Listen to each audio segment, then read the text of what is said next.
Então, gente, iniciando nossa aula, estamos no finalzinho do primeiro módulo, e hoje a gente vai continuar, né? E acho que a gente consegue terminar hoje a lista de nomes e de lugares que nos ajudam a passear um pouco sobre a Bíblia hebraica. Então, o que nós estamos fazendo é a prática, né, da leitura das palavras, dos termos bíblicos, que aparecem nos livros, né, do Antigo Testamento, e tirando algumas dúvidas, né, de pronúncia, de acentuação, né, de regras fonéticas nessa leitura, e ao mesmo tempo conhecendo um pouco também da cultura, né, bíblica, né, do judaísmo. Voltamos à nossa leitura, né, dos nomes bíblicos. Então, nós lemos bastante nomes, né, falamos até sobre Ishai, que é o pai de Davi, não foi? Não foi isso, gente? Ishai, a gente até ficou brincando, né, que Ishai é um nome muito diferente de Jessé, e a gente tem isso em português. Jessé é o pai de Davi, enquanto em hebraico é Ishai Av David, é o pai de Davi. Então aqui a gente pega os nomes ligados aos profetas. Os profetas menores, né, em hebraico você tem os profetas anteriores, os profetas posteriores, eles são divididos em profetas maiores e menores. Os maiores, que são aqueles livros bem grandes, como Isaías, Jeremias, né? E os profetas menores são aqueles livros que são mais curtos, como alguns que a gente vai ver aqui também. Então, quem gostaria de ler o primeiro nome que aparece na lista de um profeta? É o nosso Ezequiel, é o Iereziquel. Iereziquel. Iereziquel, é o nosso Ezequiel. Esse é o profeta, alguns falam o profeta elétrico, né? Porque Ezequiel ele tem a visão, né, da glória de Deus, né? Em hebraico é kavod, né? Glória de Deus. E é muito interessante esse relato, né? As visões que Ezequiel tem, né? E Ezequiel é uma pessoa que na sua infância viu a pregação do profeta Jeremias. O profeta Jeremias foi perseguido, né, em Jerusalém, teve que fugiu inclusive para o Egito para não ser morto. E Ezequiel viveu todo o período, né, da invasão, da destruição de Jerusalém, do cerco dos babilônios e as pessoas que eram levadas para a Babilônia. E ele foi um dos que foi com um grupo, né, de judeus para a Babilônia, Ezequiel. Então, muitas de suas profecias falam, né, sobre essa ida para a Babilônia, né, nesse período de guerra. Então, as profecias são muito interessantes, né, de Ezequiel. E uma dessas profecias ele vê a glória de Deus, né, que o leva espiritualmente para Jerusalém. Quem nunca leu, vale muito a pena ler o livro do profeta Ezequiel. E Ezequiel, em hebraico. Segundo nome... É Daniel. É o Daniel, né? Há uma coisa interessante em relação ao Ezequiel. A raiz da palavra Ezequiel, né, as três letras, são o Ret, o Zain e o Kuf. Daí vem a palavra Hazak, que significa força, poder. Então, Ezequiel é Deus é a minha força. Olha. Bonito, né? Enquanto a palavra Daniel significa Deus é a minha justiça. A palavra Dan é justiça em hebraico. Dan. É a tribo de Dan. Você lembra que eu falei que a tribo de Dan é a tribo dos juízes? Sim. Então, Daniel, Deus é a minha justiça, né? O meu juiz pode ser também. Quem lê a próxima? Oshea. Oshea. Quem é Oshea, dona Otávia? Joel? Não. Oshea é Oséias. Oséias, né? Oséias, Oshea. Outro livro muito interessante, né? O livro de Daniel também, vocês devem ter lido, né? Um livro que se passa também no período da diáspora, né? Do exílio. Mas o livro de Oséias é um livro muito interessante, talvez seja um dos mais antigos livros da Bíblia, o livro de Oséias, no sentido histórico. Mesmo ele aparecendo depois de muitos livros, ele historicamente é um dos mais antigos. E Oshea, o profeta Oséias, conta a história, né, dos problemas que aconteceram na parte norte de Israel, quando ainda Israel era uma monarquia. Então, o livro de Oséias é um livro que fala sobre um profeta que tem que se dispor, tem que assumir o matrimônio com uma mulher que é prostituta. Então, é uma grande metáfora na relação entre Deus e o povo de Israel. Um livro muito interessante. Oshea. Sabe que ali é o último nome aqui da lista? Ioel. Ioel. Quem é É Ioel? Joel, né? É o nosso Joel. Ioel. Então, eu tenho aqui Ezequiel, Daniel, Oshea e Ioel. O primeiro nome? Esse é fácil. Eu ia falar que eu acabei de ler o livro de Daniel hoje e estou entrando em Oséias. Ah, então você está bem atualizado. Legal. Então, esse aqui é o Tem um Amós. Amós. Ovadeia. Ovadia. Esse Shivá aqui, dona Otávia, ele não tem som. Está sozinho no meio de palavras, não tem som, olha. Então eu aproveito e junto tudo esse final, olha. Ovadia. Ovadia. Isso. Ovadia. Isso, Ovadia. Ovadia. Isso. Que significa servo de Deus. Ovadia é o servo de Deus, em hebraico. Servo de Deus. Depois, Ioná. Ioná. Quem é Ioná, Cláudia? Jonas. É o Jonas, nosso profeta Jonas. A palavra Ioná significa pomba. Pomba. Ioná. E depois, quem gostaria de ler a última palavra? Mirá. Quem será Mirá? Quem será, Flávia? Mirá. Mirá é Miqueias. Então, nós temos aqui Amós, Ovadiá, Ioná, Mirá. Repetindo. Amós, Ovadiá, Ioná, Mirá. Bem, na aula passada eu falei sobre algumas questões em relação a nomes. Em hebraico, muitos nomes podem aparecer de duas formas diferentes. Uma forma mais simples e uma forma mais complexa. Não é bem complexa, mais extensa, mais estendida, né? Então, você tem muitos nomes que você tem duas versões desse mesmo nome. É o caso, por exemplo, de Mirá. Mirá, que é Miqueias. Ao mesmo tempo que Miqueias pode ser Mirá, também Miqueias pode aparecer de uma forma mais extensa. Pode ler, Cláudia, para mim? Miraiaú. Isso, Miraiaú. Miraiaú é o mesmo Miqueias, mas com uma forma mais estendida. Miraiaú. Miraiaú, aí sim dá para entender. Miraiaú significa quem é como Adonai. Quem é como Deus? Isso que significa o nome Miqueias. Miraiaú, né? Quem é como Deus. Por exemplo, outro nome que aparece em duas formas é o nome Elias. Eliá e Eliaú.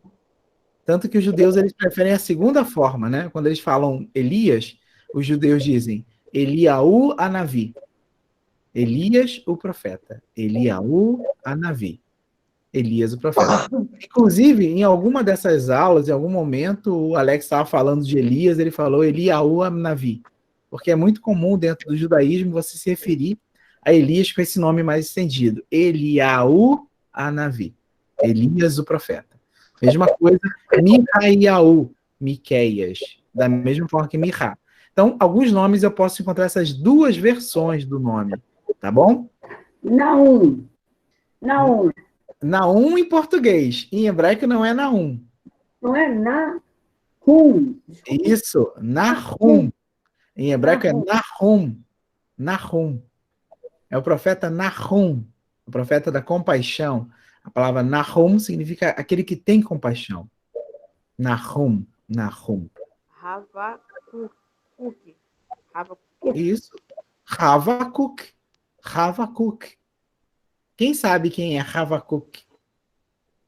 Eu já ouvi falar essa palavra, mas eu não lembro. Eu já ouvi falar na aula, sim. É o Abacuque. É o Abacuque. Abacuque é o nome próprio. É o Abacuque. O Abacuque é aquele que é abraçado, significa aquele que é abraçado. Abacuque Ah, entendi. é o nome do profeta Abacuque. Havacuque. Rabacuque. Em hebraico, Havacuque. Rabacuque. Vamos ver. Isso. Cláudia, quer ler a última? O último nome aqui da lista? Cefania. Cefania. Quem é Cefania? É o Sofonias. Ah, é. Companhia. Sofonias. Em hebraico, Cefania. Cefania. É o Sofonias. Então, aqui nós temos 4 profetas importantes, 4 profetas menores. Mihaiaú, Miqueias. Nahum, Naum. Havacuc, Abacuque. E Cefania, Sofonias. É até difícil em português, acho que é mais difícil do que em hebraico. É mesmo. Em português, Sofonias é muito difícil, né, gente? Em hebraico é bem mais fácil. Cefania é muito mais fácil que isso. Não, os dois são ruins. Agora é uma boa sugestão de nome para quem vai ser avó aí, que tá Sofonias ou Havacuc. Nomes muito bonitos que vocês podem sugerir para as crianças. Coitado dos meninos, professor. Um pequenininho chamado Rabacuque. Você conhece? Ah, imagina só, realmente, coitado. Vamos lá, continuando nossa lista. Hagai. Eu tenho o Re e um A, Ra, o Gimel e o A, H e o Yud. Hagai. Você sabe quem é Hagai? Flávia. Também é um nome. Não. Alguém sabe quem é Hagai?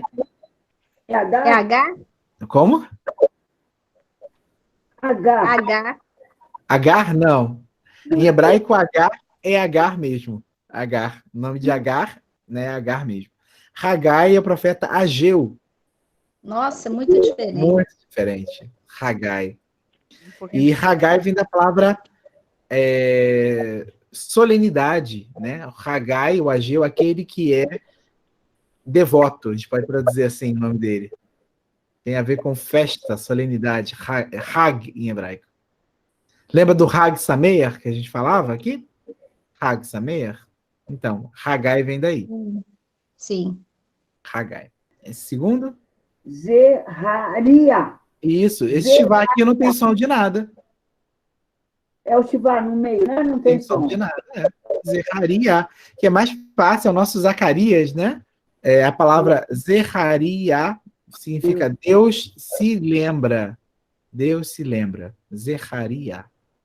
Deus se lembra. Malachi. Isso, Malachi. Exatamente. Malaquias. É o Malaquias, Malachi. Vem da palavra malar, em hebraico significa mensageiro. Oh, Malachi significa meu mensageiro. Malachi. olha, parece francês, né, professor? Malachi, Malachi. Malachi. É verdade.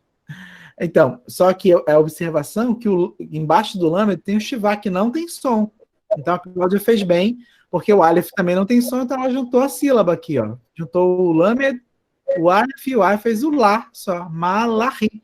Em vez de ler malachi, ela leu malachi. Juntou a sílaba. Entenderam o que ela fez? Ok? Malachi, Malaquias. E agora aqui, mudou completamente o contexto agora. Que palavra é essa? Pitom, exatamente, Pitom.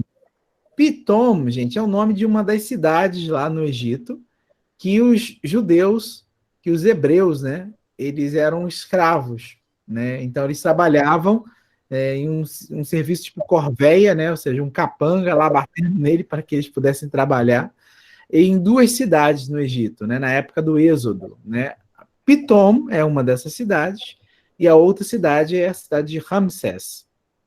Então, eles faziam o que nessas cidades? Eles construíam armazéns de grãos. Era o trabalho dos hebreus lá no Egito, né, no período, né, do Êxodo. Então, essas 2 cidades eram cidades armazéns, ou cidades de armazenamento de grãos. Pitom e Ramsés. Então, está lá no livro do Êxodo. Eu nem sei porque essa palavra entrou aqui, está fora de contexto. Cláudia, lê a última. Yeshayahu. Yeshayahu. Quem é Yeshayahu, Cláudia? Esaú? Não. Esaú é Esav em hebraico. Esav. Yeshayahu é o nosso profeta Naum. Isaías. Nossa Senhora. Então, existem duas formas do nome Isaías. Yeshaiah, que a gente leu na semana passada, Yeshaiah, e a forma mais estendida, Yeshaiahu, e que significa Deus salva. Yeshaiahu, Deus salva. Ou Deus é o Salvador. Yeshaiah. Então, nessa lista nós lemos Hagai, Ageu, Hagai, Zechariah, Zacarias, Malachi, Malaquias, Pitom, o nome da cidade, né, no Egito, Pitom, e Yeshaiahu, Isaías. Então, gente, aí termina a nossa listinha de nomes. Foi um bom aperitivo para a gente, né, conhecer um pouco mais também desse universo bíblico, né? Lembrando também, né, só voltando um pouquinho, né, sobre o profeta Isaías, que é um dos profetas mais queridos do cristianismo. Porque, segundo, né, os cristãos, Isaías faz a profecia do nascimento de Jesus. E aí existe uma discussão bem grande, no sentido tanto teológico, quanto histórico, quanto linguístico, se realmente Isaías teria previsto, há 600 anos antes de Cristo, que de fato nasceria um menino de uma virgem. Então, isso é um tema para discutir em outro momento. Mas, por conta dessa profecia, né, que os cristãos entenderam ser a profecia do nascimento do menino Jesus, Isaías é visto como profeta, né, que anuncia, né, o Salvador, ou que anuncia, né, a vinda do Messias. E é por isso que no cristianismo, por exemplo, católico ou luterano, a gente tem o período do Advento, que é um período de preparação para o Natal. E qual o profeta preferido do Advento? É o profeta Isaías. Isaías. Que é lido no Advento, por causa dessa questão. Muito bonito, né? Como as coisas se conectam, né? Sim. Então, hoje, gente, nós vamos começar o nosso exercício que está lá no final da apostila. Então, lá no finalzinho da apostila 9, eu coloquei um texto que não é da Bíblia hebraica. Esse texto é uma tradução do Novo Testamento para o hebraico. Então, como é um texto bíblico também, e é um texto que remonta, né, aos nomes, como a gente acabou de fazer, essa listagem de nomes, eu achei importante a gente pegar um texto assim e praticar, né, em uma leitura um pouco mais fluente, né, os nomes que a gente foi praticando. Então, aqui a gente encontra nesse texto diversos nomes que nós já lemos e outros nomes que a gente ainda não praticou, e dentro de um contexto de textual, né? Não apenas nomes soltos. Então, qual a ideia, né, desse exercício, né, final aí da apostila? É a gente ler, como a gente fez naquele outro exercício, ler texto de exercício final. É como se fosse nossa prova final. Mas como eu não gosto de prova final, né, a gente já vai dar cola agora na aula. Então, a gente vai praticar esse texto juntos, né, e é importante que depois vocês pratiquem sozinhos, ou a partir da gravação da aula vocês escutem, tentem praticar sozinhos, e ler esse texto da mesma forma que a gente leu aqueles outros textos, né, do livro dos Números e também lá do livro do Gênesis. Mas entenderam? Eu acho que é importante isso, é a forma de vocês também se desafiarem no sentido de assimilar, né? O que eu assimilei durante esse período, né, da língua hebraica, quais são as minhas dúvidas ainda hoje, né? O que eu preciso melhorar, né, aprimorar, né? Então isso é muito, muito importante. E aquilo que eu sempre digo também, né? O hebraico é uma língua que precisa de atenção. Se você esquece o hebraico por um tempo, parece que a gente desaprende. Então, o hebraico é uma língua que você precisa estar sempre em cima, né? Tá sempre, mesmo que seja lá 10 minutinhos por dia, eu tenho que dar uma olhada, ler alguma coisa em hebraico, né? Para poder estar sempre presente, né? Na minha cabeça, porque é uma língua que a gente perde se a gente não pratica, não usa, né? Como qualquer outra língua, eu acho, né? Mas o hebraico eu acho que tem uma dificuldade maior porque é em outro caractere, é escrito da direita para a esquerda. Então, essas características bem próprias do idioma hebraico, né, fazem com que a gente tenha uma atenção um pouquinho maior. Se quiserem acompanhar também pela apostila de vocês, também vai estar lá, tá? Não sei se a letra aqui está muito pequena para visualização, mas se quiserem também, está o mesmo texto na apostila, como a Flávia mostrou lá na última página da apostila 9, tá bom? Vocês vão ver uma coisa interessante aqui. Nesse texto, vocês vão ver que vai aparecer vírgula, vai aparecer ponto final, e já de início, por que aparece vírgula e ponto final? No hebraico bíblico não tem vírgula e não tem esse ponto final. Agora, como esse texto é uma tradução para o hebraico, então eu botei vírgula, ponto final, tudo direitinho, como está no português, porque no hebraico moderno se usa vírgula e usa o ponto final igualzinho como a gente usa no português. Mas no hebraico bíblico não tem vírgula e não tem ponto final, tá bom? Uhum. Então, só essa observação que é importante. Outra observação importante é a palavra que aparece em vermelho, que está no início, no meio e no final, né? Tá no texto todo, aparece uma palavra repetida em vermelho. É a palavra, quem quer ler para mim? Que palavra é essa? Olid. Olid. Exatamente. Olid significa gerou em hebraico. Gerou, olid, né? E é dessa palavra olid, né, desse verbo, né, gerou, que vem a palavra yeled, em hebraico, que significa menino ou criança, que a gente já viu em algum momento. Yeled, da mesma raiz verbal. Então, olid literalmente significa fez nascer, pode ser, a gente vai traduzir assim também. Mas como isso não é uma coisa muito comum em português, é mais fácil traduzir por gerou, né? Outra curiosidade, ainda antes da leitura, é essa ideia do gerar. Porque, ao ler o texto, vocês vão ver que não aparece praticamente nenhum nome de mulher. Quem gera aí é o homem. Olha essa coisa mais estranha. Isso tem a ver com a cultura semita, a cultura patriarcal, gente. Então, a ideia na cultura semita é que quem dava, né, a vida, quem gerava era o homem. A mulher era só o lugar apropriado para aquela vida se desenvolver, mas quem dava a vida era o homem. Olha só que pretensão, né? Que visão.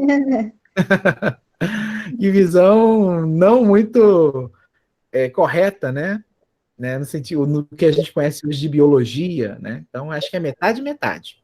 Metade do homem, metade da mulher, sendo que a mulher tem uma responsabilidade muito maior, tem uma participação muito maior nesse processo de geração da vida. E é claro que a gente sabe bem disso. Mas na cultura semita antiga, acreditava-se que a mulher era apenas o lugar onde ficava guardado lá a sementinha para crescer, mas quem dava, né, a vida praticamente era o homem, olha só. A curiosidade em relação a isso, que a gente pode ver também nos textos bíblicos, é a ideia da infertilidade ou da esterilidade. Geralmente, quem é estéril é a mulher e nunca o homem. Sempre, coitada da mulher, sempre é a mulher que é a estéril. E qual é a explicação disso? Né? Uma explicação anatômica ou biológica, não sei se dizer. A ideia de que, para a cultura semita, se o homem consegue produzir sêmen, né, significa que ele é fértil. Então, se ele consegue produzir sêmen, ele é fértil. Então, se ele tem um relacionamento com a mulher e ele tem, nesse relacionamento, né, o esperma, significa que ele é fértil e se a mulher não consegue ter filho, o problema é dela. Ela que está com o problema e não o homem.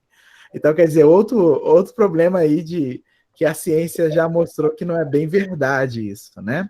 Então, o homem pode ter, sim, sêmen, mas ele ser infértil, né? Ele pode ter um número muito baixo, né, de espermatozoides e ele não ser capaz de gerar, né, de dar a possibilidade da geração de uma vida.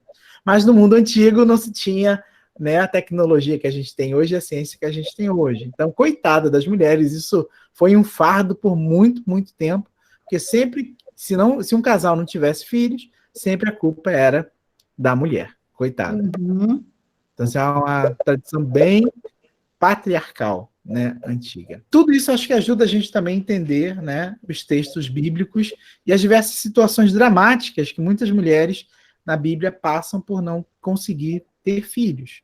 Né? Se a gente olha toda a história dos patriarcas, né, a gente vai ver mulheres que não conseguem ter filhos, Sara que não consegue ter filho, Raquel que não consegue ter filho, né? Ana que não consegue ter filhos, e assim por diante. Né? A gente tem uma série de mulheres importantes que elas não conseguem ter filhos, mas milagrosamente elas conseguem.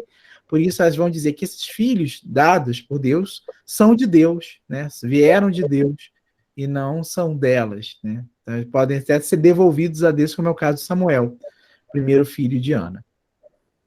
Então, sem mais delongas, vamos lá para as nosso. Pode falar, Flávia. Antônio, Ana teve outros filhos ou só foi Samuel mesmo? Teve. Segundo a tradição judaica, ela teve outros filhos. Então, o primeiro filho, né, Tá. depois de Samuel, ela dedicou a Deus. Então, entregou ele para ser criado com o sacerdote Eli. Mas, segundo a tradição judaica, ela teve outros filhos. Mas no livro mesmo da vida ela só foi Não. registrado Samuel.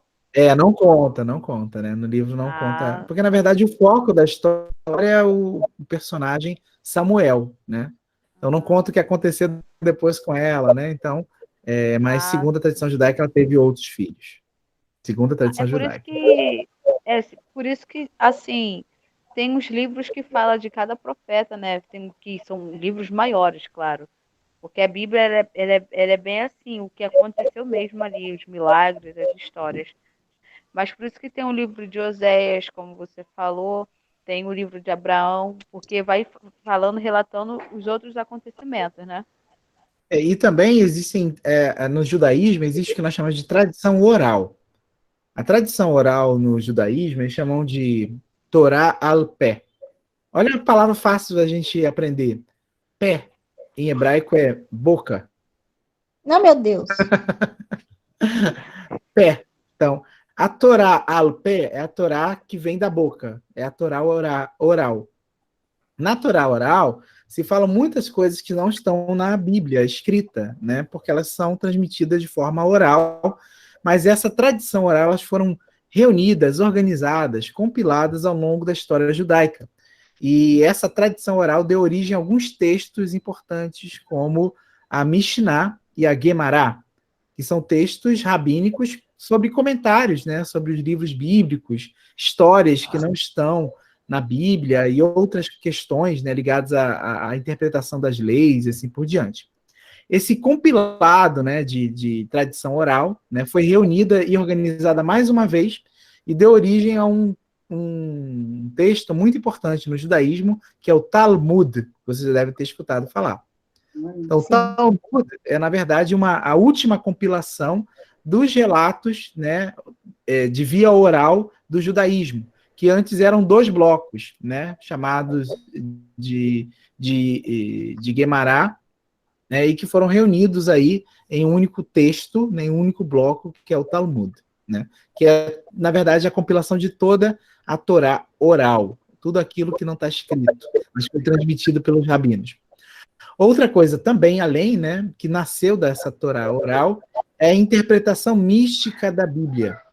Essa interpretação mística da Bíblia é chamada de Kabbalah, que a gente chama de Cabala, né? Kabbalah é um olhar místico da Bíblia que antes era apenas estudado por grupos seletos, ou pessoas especiais, assim, sábios, né?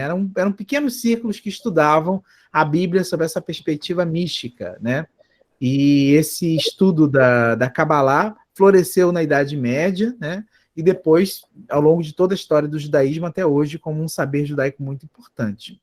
Então, a Kabbalah também faz parte da leitura oral, mas é um olhar mais místico da Bíblia, enquanto o Talmud é o compilado, né, a reunião de todas as falas dos sábios sobre a Torá e das discussões rabínicas sobre a Torá e dos outros escritos. Então, é o chamado Torá a pé. É a Torá que vem da boca, né, que não está registrado, que não estava registrado, mas era transmitido de forma oral. Avraham. Isso, Avraham. Olid et Yitzhak. Isso, Abraão, Avraham em hebraico, em português é o nosso Abraão, com 2 As. Abraão. Olid, gerou. Et, como a dona estava perguntando, como é que é a tradução do et? O et, gente, não tem tradução. Esse et aqui apenas indica que o que vem depois é o objeto da sentença, da frase. Então, geralmente, a gente não traduz o et. Mas, nesse caso, acho que a a Maria Otávia observou bem, eu poderia até traduzir ele como um a, né? Como um a, uma preposição, né? Então, Abraão gerou a Isaac. Eu poderia traduzir ele assim, sem nenhum problema, tá, Otávia? Mas eu também poderia traduzir simplesmente Abraão gerou Isaac, sem o a. Bem, tá ok? Ok. Então, Avraham olid et Yitzhak.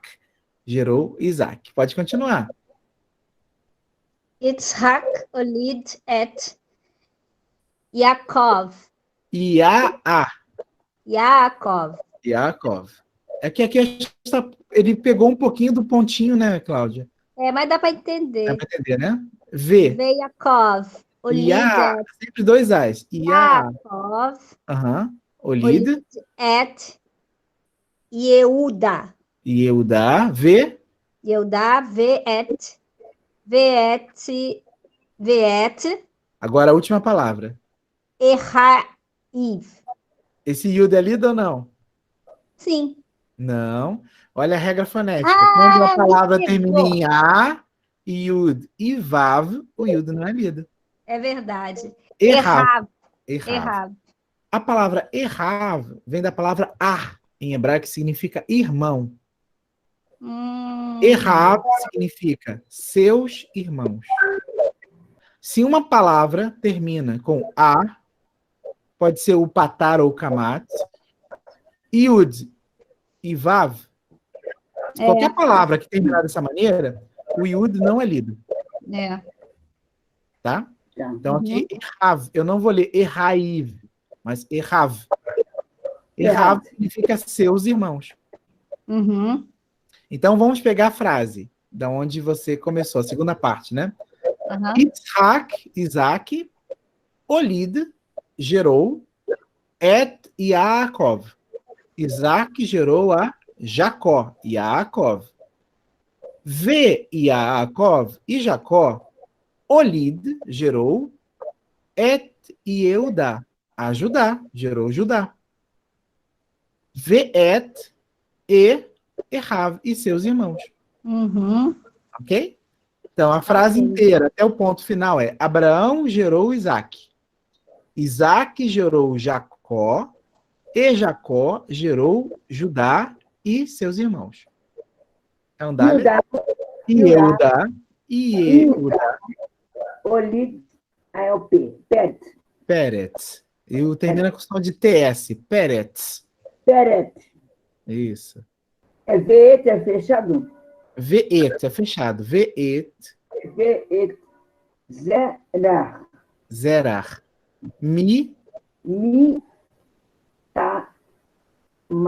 Mitamar, exatamente. Olha então a frase. Yehuda, Judá, Olid, gerou, et Peretz, gerou Peretz. E Peretz e Zerar. Então, o Judá gerou esses dois, Peretz e Zerar. São 2 homens. Esse mi aqui é a nossa preposição de, no sentido de origem. De alguém, ou de um lugar, de. E a palavra Tamar é o nome próprio, de Tamar. Então, Judá gerou Peretz e Zera de Tamar. Então, o primeiro nome de mulher que aparece aí na genealogia de Mateus. Tamar. Peretz, Olid. Sempre vai ser Olid. O verbo sempre vai ser Olid nesse texto. Olid. Estão tão presa que não percebe que é a mesma palavra. Olid é Hetzeron. Quase. Hetzron. Peretz, Olid et Hetzron. Hetzeron.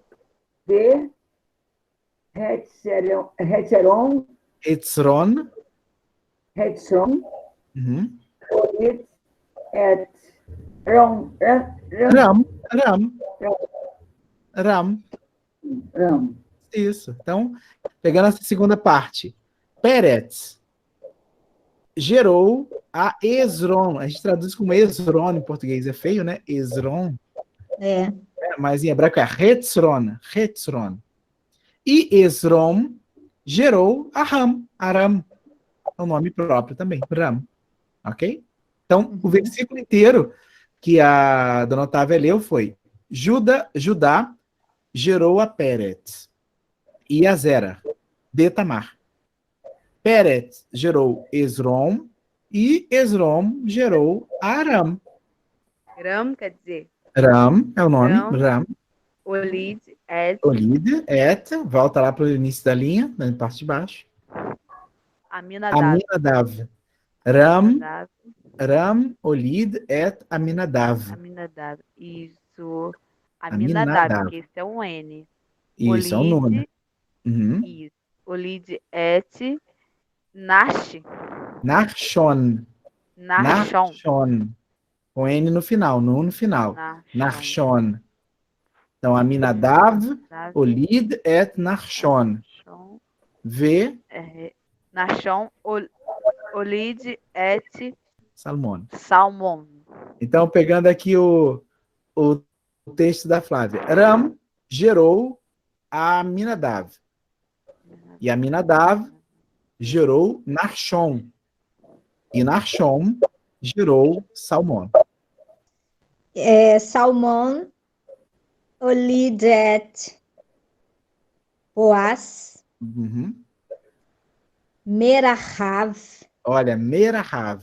Aqui é a mesma coisa. Esse me é o D. É a mesma coisa que o mi. Raab. Raab. Boaz, Olid, Oved. Merut, exatamente. Então, de Ruth. Exatamente. Olha, então, Salmão gerou Boaz. Salmão gerou Boaz de Raabe. Boaz gerou Oved, de Ruth. Obed era o avô de Davi. Isso, muito bem. Ótimo. Oved, Olid, Ishai. E Oved, traduz, já pode traduzir. E Obed gerou o Ishai, é o Jessé. Jessé, exatamente. É o pai de Davi. Exatamente. Viu que legal? Muito. Muito bom. Muito bom. Muito legal. Então, o versículo inteiro é: Salmão gerou Boaz de Raabe. Boaz gerou Oved de Ruth, olha o Merut, e Oved gerou Jessé. Ishai, Olid, David. Ishai, Olid, David. Ameler. David Ameler. O rei Davi. David Ameler é o rei Davi. David Ameler.